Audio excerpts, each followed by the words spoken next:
একদিন রাসূল সাল্লাল্লাহু আলাইহি ওয়াসাল্লাম মা ফাতেমাকে বললেন, হে ফাতেমা, এই মদিনায় এমন একজন কাঠুরের স্ত্রী আছে, সে এমন একটি আমল করে যে আমলের জন্য সে তোমার আগে জান্নাতে প্রবেশ করবে। হুজুরে পাক সাল্লাল্লাহু আলাইহি ওয়াসাল্লামের কথা শুনে হযরত ফাতেমা রাদিয়াল্লাহু তাআলা আনহু বললেন, আব্বাজান, এটা কিভাবে সম্ভব? জানি জান্নাতে প্রথম প্রবেশ করার আকাঙ্ক্ষা সকলেরই রয়েছে, কিন্তু আমি তো জান্নাতের সকল মহিলাদের সর্দারনি, তাহলে কিভাবে অন্য কোনো মহিলা আমার পূর্বে জান্নাতে প্রবেশ করবে? আব্বাজান, দয়া করে আপনি আমাকে সেই কাঠুরিয়ার স্ত্রীর ঠিকানা বলুন, আমি যাতে দেখে আসতে পারি সে এমন কি আমল করে যে আমলের কারণে সে আমার পূর্বে জান্নাতে প্রবেশ করবে। মুহাম্মদ সাল্লাল্লাহু আলাইহি ওয়াসাল্লাম তখন তাকে বললেন, ফাতেমা, আজকে তুমি বাড়ি ফিরে যাও, কিছুদিন পরে আমি তোমাকে ডেকে নেব এবং আমি তোমাকে সেই কাঠুরিয়ার স্ত্রীর ঠিকানা বলে দেব। এই কথা শোনার পরে হযরত ফাতেমা রাদিয়াল্লাহু তাআলা আনহু বাড়ি ফিরে আসলেন। এইভাবে বেশ কিছুদিন অতিবাহিত হয়ে গেল। এর মধ্যে হযরত ফাতেমা রাদিয়াল্লাহু তাআলা আনহু অসুস্থ হয়ে পড়লেন। একদিকে তিনি অসুস্থ, অন্যদিকে একাধারে 3 দিন তার বাড়িতে কোনো খাবার ছিল না। খাবার না খাওয়ার ফলে এবং অসুস্থতার কারণে হযরত ফাতেমা রাদিয়াল্লাহু তাআলা আনহু খুবই দুর্বল হয়ে পড়লেন। শেরেখোদা হযরত আলীর কাছে তখন সামান্য কিছু অর্থ ছিল না, যেটা দিয়ে হযরত আলী কোনো খাবার কিনে আনতে পারত। 3 দিন অতিবাহিত হওয়ার পরে হযরত ফাতেমা রাদিয়াল্লাহু তাআলা আনহু আলী রাদিয়াল্লাহুর হাতে একটি কাপড় দিয়ে বললেন, আমার প্রিয় স্বামী, আপনার হয়তো মনে আছে আব্বাজান মুহাম্মদ সাল্লাল্লাহু আলাইহি ওয়াসাল্লাম আমাদের বিয়ের সময় এই কাপড়টি আমাকে হাদিয়া স্বরূপ দিয়েছিলেন। তাই আমার কাছে এটি অত্যন্ত মূল্যবান একটি কাপড়। আমার মন চাচ্ছে না যে এই কাপড়টি বিক্রি করে দিই, কিন্তু যেহেতু আমাদের ঘরে 3 দিন যাবৎ কোনো খাবার নেই, তাই আপনাকে এই মূল্যবান কাপড়টি আমি দিচ্ছি। আপনি এটিকে বাজারে বিক্রি করে সেই মূল্য দিয়ে কিছু খাবার কিনে আনুন। আলী রাদিয়াল্লাহু তাআলা ফাতেমা রাদিয়াল্লাহু তাআলা আনহুর কাছ থেকে সেই কাপড়টি নিয়ে বিক্রি করার উদ্দেশ্যে বাজারের দিকে রওনা হলেন। কিছুক্ষণের মধ্যেই তিনি কাপড়টা নিয়ে বাজারে পৌঁছালেন এবং সেটি বিক্রি করার জন্য অনেক ক্রেতাকে দেখালেন, কিন্তু কাপড়টি অত্যন্ত পুরানো হওয়ায় সেটি কেনার জন্য কেউ আগ্রহ দেখাল না। এই কারণে আলী রাদিয়াল্লাহু তাআলা অত্যন্ত নিরাশ হয়ে পড়লেন। তখন তিনি আল্লাহ রাব্বুল আলামিনের দরবারে ফরিয়াদ করলেন, হে রাব্বুল আলামিন, এই কাপড়টি অত্যন্ত পুরাতন, তাই এটিকে কেনার জন্য কোনো ক্রেতা আগ্রহ দেখাচ্ছে না। আজ 3 দিন যাবৎ নবীজির কলিজার টুকরো ফাতেমা রাদিয়াল্লাহু তাআলা আনহু ও তার 2 সন্তান হাসান হোসাইন না খেয়ে আছে। রাব্বুল আলামিন, আজকে যদি আমি এই কাপড়টি বাজারে বিক্রি করে এর মূল্য দিয়ে খাবার কিনে বাড়িতে না যেতে পারি, তাহলে আজকেও তাদেরকে না খেয়ে থাকতে হবে।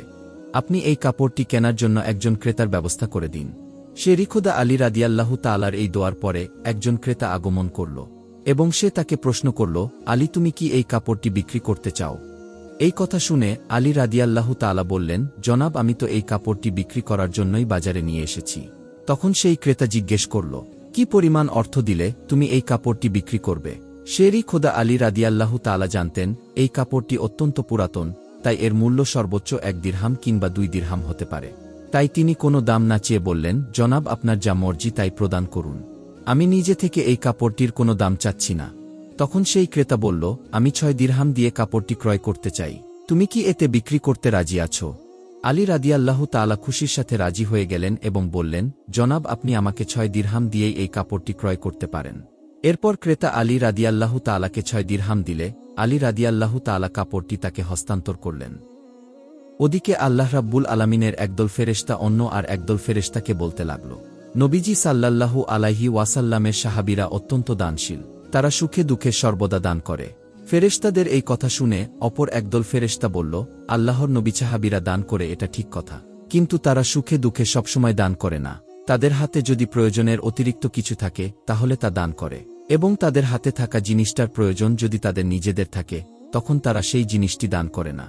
ফেরেশতাদের এই তর্কের সমাধান করতে আল্লাহ রাব্বুল আলামিন তাদেরকে বললেন, হে আমার ফেরেশতারা, তোমরা নিজেদের মধ্যে তর্ক না করে এই বিষয়টি পরীক্ষা করার জন্য শেরিখোদা আলীর কাছে চলে যাও। সে কিছুক্ষণ আগে 6 দিরহাম দিয়ে একটি কাপড় বিক্রি করেছে, আর ওই দিরহাম তার অত্যন্ত প্রয়োজন। তোমরা আলীর কাছে সেই 6 দিরহাম চাও, দেখো সে তোমাদেরকে দান করে কিনা, আর এর মধ্যেই তোমাদের তর্কের সমাধান হয়ে যাবে। আল্লাহ রাব্বুল আলামিনের পক্ষ থেকে এই নির্দেশ লাভের পরে একজন ফেরেশতা ফকির বেশে আলী রাদিয়াল্লাহু তাআলার কাছে আগমন করলেন। আলী রাদিয়াল্লাহু তাআলা এই 6 দিরহাম দিয়ে খাবার কিনতে যাচ্ছিলেন। ইতিমধ্যে ফকির বেশে ফেরেশতা বললেন, হে আল্লাহর বান্দা, আমি কয়েকদিন যাবৎ না খেয়ে আছি। দীর্ঘদিন না খেয়ে থাকার কারণে আমার শরীরে সামান্যতম নড়াচড়া করার শক্তিও নেই। আমি আল্লাহর ওয়াস্তে তোমার কাছে কিছু ফরিয়াদ করছি, যদি তোমার কাছে কোনো অর্থ থাকে দয়া করে আমাকে সেগুলি দান করো, যাতে সে অর্থ দিয়ে আমি খাবার কিনতে পারি এবং আমার ক্ষুধার জ্বালা নিবারণ করতে পারি। ফকিরের এই প্রার্থনা শুনে আলী রাদিয়াল্লাহু তাআলা ভাবতে লাগলেন, আল্লাহ আজ 3 দিন ধরে আমার স্ত্রী ও সন্তানেরা না খেয়ে রয়েছে। 3 দিন পরে আমার স্ত্রী ফাতেমা আমাকে একটি কাপড় বিক্রি করতে দিলেন। বলা ছিল সে কাপড় বিক্রি করে তার অর্থ দিয়ে আমি তাদের জন্য কিছু খাবার কিনে নিয়ে যাব। কিন্তু এখন আল্লাহর এক অসহায় বান্দা আমার কাছে ভিক্ষা প্রার্থনা করছে। এখন আমি কি করব? আমি আমার স্ত্রী ও সন্তানদের জন্য খাবার কিনে নিয়ে যাব, নাকি এই ভিক্ষুকে দান করে দেব? অবশেষে তিনি সিদ্ধান্ত নিলেন যে এই অর্থগুলি ভিক্ষুকে দান করে দেবেন, এবং তিনি মনে মনে ভাবতে লাগলেন, আল্লাহ আমার উত্তম অভিভাবক, এই ভিক্ষুককে আমি 6 দিরহাম দান করে দেই। সর্বশক্তিমান আল্লাহ হয়তো আমার জন্য উত্তম কোনো ব্যবস্থা করে দেবেন। তখন তিনি সেই 6 দিরহাম ভিক্ষুককে দান করে দিলেন। এরপর অত্যন্ত চিন্তিত মনে আলী রাদিয়াল্লাহু তাআলা সামনের দিকে চলতে লাগলেন। ইতিমধ্যে দেখা গেল এক ব্যক্তি আলী রাদিয়াল্লাহু তাআলার কাছে একটি লাল ঘোড়া নিয়ে আসলো, এবং সে তাকে বলল, রে খোদা আলী, আপনি কি আমার কাছ থেকে এই লাল ঘোড়াটি কিনতে চাচ্ছেন? তখন আলী রাদিয়াল্লাহু তাআলা বললেন, ভাই আমি কিভাবে এই ঘোড়াটি আপনার কাছ থেকে কিনব? আমার হাতে তো কোনো অর্থ নেই। তখন সেই ব্যক্তি বলল, হে শেরি খোদা আলী, আমি বাকিতে আপনার কাছে এই ঘোড়াটি বিক্রি করব। আপনি ঘোড়াটি নিয়ে ব্যবসা করুন, এরপর ব্যবসায় লাভ হলে আমার মূল্য আমাকে চুকিয়ে দেবেন। আলী রাদিয়াল্লাহু তাআলা তখন ভাবলেন, যেহেতু বাকিতে তিনি এই ঘোড়াটি বিক্রি করতে চাইছে, তাহলে নিতে আমার সমস্যা কোথায়? অতঃপর আলী রাদিয়াল্লাহু তাআলা বললেন, আপনি কত দিরহামে ঘোড়াটি বিক্রি করবেন? সেই ব্যক্তি বললেন, আমি 100 দিরহামে এই ঘোড়াটি আপনার কাছে বিক্রি করলাম। আলী রাদিয়াল্লাহু তাআলা সেই ঘোড়াটি 100 দিরহামে তার কাছ থেকে কিনে নিলেন। এরপর ঘোড়াটি বিক্রি করার জন্য বাজারের দিকে রওনা হলেন। আলী রাদিয়াল্লাহু তাআলা যখন ঘোড়াটি বিক্রি করার জন্য বাজারে নিয়ে গেলেন, তখন এক ব্যক্তি এসে তাকে জিজ্ঞেস করলেন, হে শেরি খোদা আলী, আপনি কি এই ঘোড়াটি বিক্রি করতে চান? তখন আলী রাদিয়াল্লাহু তাআলা বললেন, ভাই আমি তো এই ঘোড়াটি বিক্রি করার জন্যই বাজারে নিয়ে এসেছি। সেই ব্যক্তি বললেন, আপনি কত দিরহামে এই ঘোড়াটি বিক্রি করতে চান? আলী রাদিয়াল্লাহু তাআলা নিজে থেকে কোনো দাম না বলে সেই ব্যক্তিকে বললেন, আপনি কত দিরহামে এই ঘোড়াটি কিনতে পারবেন? সেই ব্যক্তিটি বলল, আমি 160 দিরহামে আপনার কাছ থেকে ঘোড়াটিকে কিনতে চাই। আলী রাদিয়াল্লাহু তাআলা তখন চিন্তা করলেন, আমি তো এই ঘোড়াটি 100 দিরহামে কিনেছি, আর তিনি আমাকে মূল্য দিতে চাইছেন 160 দিরহাম, অতএব এতে আমার 60 দিরহাম লাভ হবে। তখন আলী রাদিয়াল্লাহু তাআলা বললেন, ভাই আমি আপনার কাছে 160 দিরহামে এই ঘোড়াটি বিক্রি করে দিলাম। সেই ব্যক্তিটি 160 দিরহামে আলী রাদিয়াল্লাহু তাআলার কাছ থেকে ঘোড়াটি কিনে নিলেন। আলী রাদিয়াল্লাহু তাআলা যে ব্যক্তির কাছ থেকে ঘোড়াটি কিনেছিলেন তাকে 100 দিরহাম পরিশোধ করার পরেও তার কাছে রয়ে গেল 60 দিরহাম। তিনি 6 দিরহাম আল্লাহর রাস্তায় দান করেছিলেন। আল্লাহ রাব্বুল আলামিন তার বিনিময়ে তাকে 10 গুণ বৃদ্ধি করে 60 দিরহাম ফেরত দিলেন। এই 60 দিরহাম দিয়ে শেরি খোদা আলী বিপুল পরিমাণ খাদ্য কিনে বাড়ির পথে রওনা হলেন। যখন তিনি বিপুল পরিমাণে খাদ্য কিনে বাড়িতে ফিরে আসলেন, তখন ফাতেমা রাদিয়াল্লাহু তাআলা আনহু তাকে বললেন, হে আলী, আমি আপনাকে যে কাপড় বিক্রি করতে বলেছিলাম সেই কাপড়ের মূল্য দিয়ে তো এত পরিমাণ খাবার কেনা সম্ভব নয়। তাহলে আপনি এত খাবার কেনার অর্থ কোথায় পেলেন? আপনি আগে আমাকে এই কথা বলুন, তারপরে আমার বাড়িতে প্রবেশ করতে পারবেন। আলী রাদিয়াল্লাহু তাআলা বললেন, ফাতেমা, আগে আমি বাড়িতে প্রবেশ করি, তারপরে না হয় তোমাকে সব ঘটনা খুলে বলবো। কিন্তু ফাতেমা রাদিয়াল্লাহু তাআলা আনহু তাকে বললেন, আগে আপনি প্রকৃত ঘটনা খুলে বলুন, তারপরে আপনি বাড়িতে প্রবেশ করতে পারবেন। শেরি খোদা আলী রাদিয়াল্লাহু তাআলা বললেন, ফাতেমা তুমি তো ভালো করেই জানো যে তোমার স্বামী হযরত আলী কোনোদিনই কোনোভাবেই অবৈধ অর্থ উপার্জন করতে পারে না। আমি যে পন্থায় এই অর্থ উপার্জন করেছি তা সম্পূর্ণ বৈধ একটি পন্থা, অতএব এই ব্যাপারে তোমার সন্দেহ করার কোনো কারণ নেই। কিন্তু ফাতেমা রাদিয়াল্লাহু তাআলা আনহু আলী রাদিয়াল্লাহু তাআলার এই কথাগুলি কোনোভাবেই বুঝতে চাইছিলেন না। হযরত আলী ও হযরত ফাতেমার মাঝে এই ঘটনা ঘটার কিছুদিন পর নবী করিম সাল্লাল্লাহু আলাইহি ওয়াসাল্লাম ফাতেমা রাদিয়াল্লাহু তাআলা আনহুকে তার দরবারে ডাক দিলেন। অতঃপর তিনি তাকে বললেন, হে ফাতেমা, তোমার কি মনে আছে আমি কিছুদিন পূর্বে তোমাকে বলেছিলাম একজন কাঠুরিয়ার স্ত্রী তোমার পূর্বে জান্নাতে প্রবেশ করবে? ফাতেমা রাদিয়াল্লাহু তাআলা আনহু বললেন, আব্বাজান, অবশ্যই আমার মনে আছে, এবং আমি সেই কাঠুরিয়ার স্ত্রীর সঙ্গে সাক্ষাৎ করার জন্য অধীর আগ্রহে ব্যাকুল হয়ে আছি। দয়া করে আপনি আমাকে তার ঠিকানা বলুন, যাতে আমি দেখে আসতে পারি সেই কাঠুরিয়ার স্ত্রী কি এমন আমল করে যার কারণে সে আমার পূর্বে জান্নাতে প্রবেশ করবে। তখন রাসূল সাল্লাল্লাহু আলাইহি ওয়াসাল্লাম তাকে বললেন, হে ফাতেমা, কোনো এক নির্জন জঙ্গলের মাঝে সেই কাঠুরিয়া ও তার স্ত্রী বসবাস করে, তুমি যাও তার সঙ্গে সাক্ষাৎ করে আসো। রাসূল সাল্লাল্লাহু আলাইহি ওয়াসাল্লামের কাছ থেকে কাঠুরিয়ার স্ত্রীর ঠিকানা পেয়ে ফাতেমা রাদিয়াল্লাহু তাআলা আনহু তার সাথে সাক্ষাৎ করার জন্য রওনা হলেন।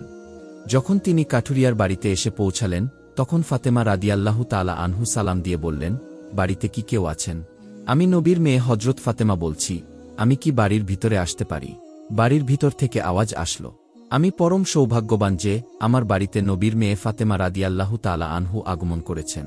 হে আল্লাহর নবীর মেয়ে, আপনি বলুন কেন আমার বাড়িতে আগমন করেছেন? তখন ফাতেমা রাদিয়াল্লাহু তাআলা আনহু বললেন, আমি আপনার সাথে দেখা করতে চাই, দয়া করে আমাকে ভিতরে আসতে দিন। তখন কাঠুরিয়ার স্ত্রী বলল, হে আল্লাহর নবীর মেয়ে, হে জান্নাতের সর্দারনী, আপনার সাথে দেখা করার একান্ত ইচ্ছা ও আগ্রহ আমার মনেও রয়েছে, কিন্তু তারপরেও আমি আপনাকে ঘরে আসার অনুমতি দিতে পারি না, কেননা এটি আমার স্বামীর ঘর, আর আমি আমার স্বামীকে না বলে কোনো মানুষকেই ঘরে ঢোকার অনুমতি দিতে পারি না। দয়া করে আপনি আগামীকালকে আসবেন, আমি আমার স্বামীর কাছ থেকে আপনার ব্যাপারে অনুমতি নিয়ে রাখব।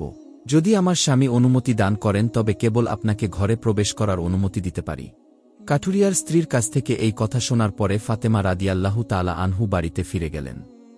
দ্বিতীয় দিন যখন তিনি কাঠুরিয়ার স্ত্রীর সঙ্গে দেখা করার জন্য বাড়ি থেকে বের হবেন তখন হাসান রাদিয়াল্লাহু তাআলা আনহু তাকে জড়িয়ে ধরে বললেন, আম্মাজান, আপনি কালকে কোথায় গিয়েছিলেন?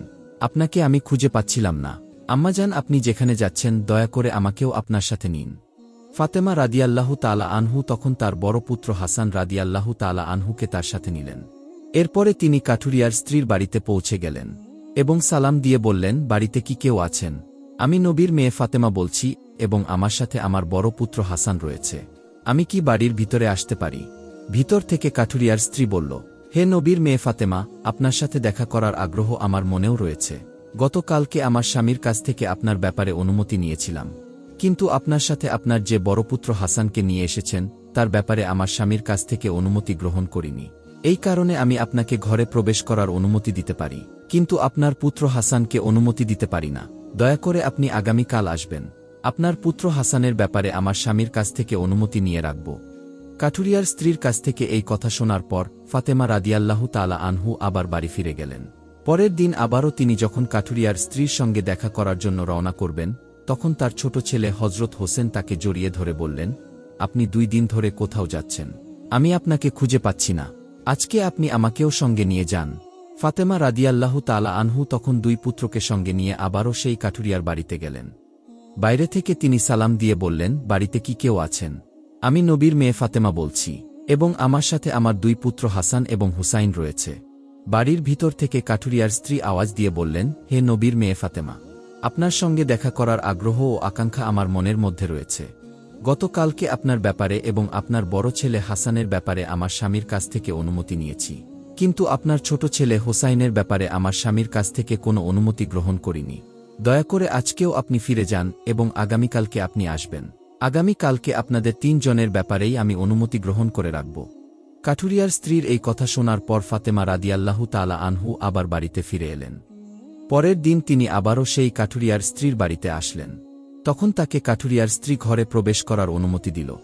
ফাতেমা রাদিয়াল্লাহু তাআলা আনহু ঘরে প্রবেশ করে দেখল কাঠুরিয়ার স্ত্রী বসে আছে, আর তার সঙ্গে রাখা আছে একটি লাঠি, একটি মোটা দড়ি আর একটি পাত্রে পানি। এগুলি দেখে ফাতেমা রাদিয়াল্লাহু তাআলা আনহু তাকে জিজ্ঞেস করলেন, আপনি এগুলো নিয়ে বসে আছেন কেন? সারাদিন পরিশ্রম করার পরে যখন আমার স্বামী বাড়ি ফিরবে তখন হয়তো তার অজু করার প্রয়োজন হবে, অথবা তার পানি পান করার প্রয়োজন হবে। আমি চাই না আমার ক্লান্ত স্বামী পানির জন্য সামান্যতম কষ্ট পাক, যাতে তার পানির দরকার হওয়ার সাথে সাথেই আমি তার কাছে পানি পৌঁছে দিতে পারি। এই কারণেই আমি পানি নিয়ে বসে আছি। ফাতেমা রাদিয়াল্লাহু তাআলা আনহু আবার জিজ্ঞেস করলেন, হে বোন, তাহলে এই লাঠি নিয়ে বসে আছো কেন? তাছাড়া এই দড়ির কি প্রয়োজন? কাঠুরিয়ার স্ত্রী তখন উত্তর দিল, আমার স্বামী যদি কোনো কারণে আমার উপর অসন্তুষ্ট হয় এবং আমাকে শাস্তি দেওয়ার ইচ্ছে করে তখন তার প্রয়োজন হবে একটি লাঠি, এবং আমাকে বেঁধে যাতে শাস্তি দিতে পারে তার জন্য প্রয়োজন হবে একটি দড়ি। আমি চাই না এই জিনিসগুলি খোঁজাখুঁজি করতে গিয়ে আমার স্বামীর কোনো রকম কষ্ট হোক, সেই জন্য আমার সামনে এই জিনিসগুলো নিয়ে বসে আছি। যখনই আমার স্বামী আমাকে কোনো কারণে শাস্তি দিতে চাইবে তখনই তার সামনে লাঠি এবং দড়ি থাকবে, যাতে তিনি আমাকে দড়ি দিয়ে বেঁধে লাঠি দিয়ে শাস্তি দিতে পারেন। ফাতেমা রাদিয়াল্লাহু তাআলা আনহু কাঠুরিয়ার স্ত্রীর এই স্বামীভক্তি দেখে হতবাক হয়ে গেলেন। অতঃপর তিনি তাকে আর কিছু না বলে নবী করিম সাল্লাল্লাহু আলাইহি ওয়াসাল্লামের দরবারে ফিরে আসেন। রাসূল সাল্লাল্লাহু আলাইহি ওয়াসাল্লাম তাকে বললেন, ফাতেমা, তুমি কি সেই কাঠুরিয়ার স্ত্রীর সাথে দেখা করে এসেছ? ফাতেমা বললেন, আব্বাজান, হ্যাঁ, আমি তার সাথে দেখা করে এসেছি। নবী করিম সাল্লাল্লাহু আলাইহি ওয়াসাল্লাম বললেন, তুমি কি দেখেছ? ফাতেমা রাদিয়াল্লাহু তাআলা আনহু তখন বললেন, সেই মেয়েটি অত্যন্ত স্বামীভক্ত। তখন মুহাম্মদ সাল্লাল্লাহু আলাইহি ওয়াসাল্লাম বললেন, ফাতেমা, তার কাছ থেকে তোমার শেখার অনেক কিছু রয়েছে। ফাতেমা রাদিয়াল্লাহু তাআলা আনহু বললেন, আব্বাজান, আমি তার কাছ থেকে কি কি শিক্ষা গ্রহণ করতে পারি এবং সে কিভাবে আমার পূর্বে জান্নাতে যাবে, এই ব্যাপারটি আমাকে বুঝিয়ে বলুন। রাসূল সাল্লাল্লাহু আলাইহি ওয়াসাল্লাম তখন বললেন, হে ফাতেমা, শোনো, তুমি কিছুদিন আগে তোমার স্বামী আলীকে একটি পুরাতন কাপড় বিক্রি করার জন্য দিয়েছিলে। হযরত আলী সেই কাপড় বিক্রি করে তার অর্থ দিয়ে তোমাদের জন্য অনেক খাবার কিনে এনেছিল, কিন্তু তুমি সন্দেহ করেছিলে যে হযরত আলী সেগুলি বৈধ উপায়ে উপার্জন করেছে কিনা। এই জন্য তুমি তোমার স্বামীকে ঘরে প্রবেশ করতে দাওনি এবং বিভিন্ন প্রশ্ন করার মাধ্যমে তাকে কষ্ট দিয়েছিলে। অথচ তুমি জানতে তোমার স্বামী হযরত আলী কোনোদিনই কোনো অবৈধ পথে উপার্জন করেনি। হে ফাতেমা, তুমি যখন আলীকে সেই কাপড়টি বিক্রি করার জন্য দিয়েছিলে, আলী তার জন্য কোনো ক্রেতা খুঁজে পাচ্ছিল না। তখন আল্লাহ রাব্বুল আলামিন তার ফেরেশতা মিকাইলকে সেই কাপড়টি কেনার জন্য পাঠিয়েছিলেন। আল্লাহর ফেরেশতা মিকাইল সেই কাপড়টি আলীর কাছ থেকে 6 দিরহাম দিয়ে কিনেছিল। এরপর আর একজন ফেরেশতা এসে হযরত আলীর কাছ থেকে সেই 6 দিরহাম ভিক্ষা প্রার্থনা করে। আলী সেই 6 দিরহাম আল্লাহর রাস্তায় দান করে দেয়। অতঃপর সে চিন্তিত অবস্থায় বাড়িতে ফিরে আসছিল। এমন সময় ফেরেশতা জিবরাইল একটি লাল ঘোড়া তার কাছে 100 দিরহামে ধারে বিক্রি করে। আলী সেই ঘোড়াটিকে নিয়ে বাজারে যায় এবং ইসরাফিল ফেরেশতা হযরত আলীর কাছ থেকে সেই ঘোড়াটি 160 দিরহাম দিয়ে কিনে নেয়। আল্লাহ রাব্বুল আলামিন 6 দিরহামের পরিবর্তে হযরত আলীকে 10 গুণ বৃদ্ধি করে 60 দিরহাম দিয়ে দেয় এবং সেই অর্থ দিয়েই সে তোমাদের জন্য বিপুল পরিমাণ খাবার কিনে এনেছিল। ফাতেমা, শুনে রাখো, যে কাপড়টি আলী বিক্রি করেছিল, আল্লাহ রাব্বুল আলামিন সেই কাপড়টি জান্নাতে সংরক্ষণ করে রেখেছে এবং যে ঘোড়াটি দিয়ে হযরত আলী ব্যবসা করেছিল, সেই ঘোড়াটিও আল্লাহ রাব্বুল আলামিন জান্নাতে সংরক্ষণ করে রেখেছেন। কাল কিয়ামতের দিন তুমি যখন জান্নাতে প্রবেশ করবে, তখন তুমি সেই ঘোড়ার উপরে থাকবে এবং সেই কাপড়টি হবে ঘোড়ার লাগাম, আর সেই লাগামটি ধরা থাকবে ওই কাঠুরিয়ার স্ত্রী। লাগামটি ধরে রাখার কারণেই সে তোমার আগে জান্নাতে প্রবেশ করবে এবং তুমি তারপরে জান্নাতে প্রবেশ করবে। তার স্ত্রীর অতুলনীয় স্বামী ভক্তি হল তার এই মর্যাদা প্রাপ্তির একমাত্র কারণ।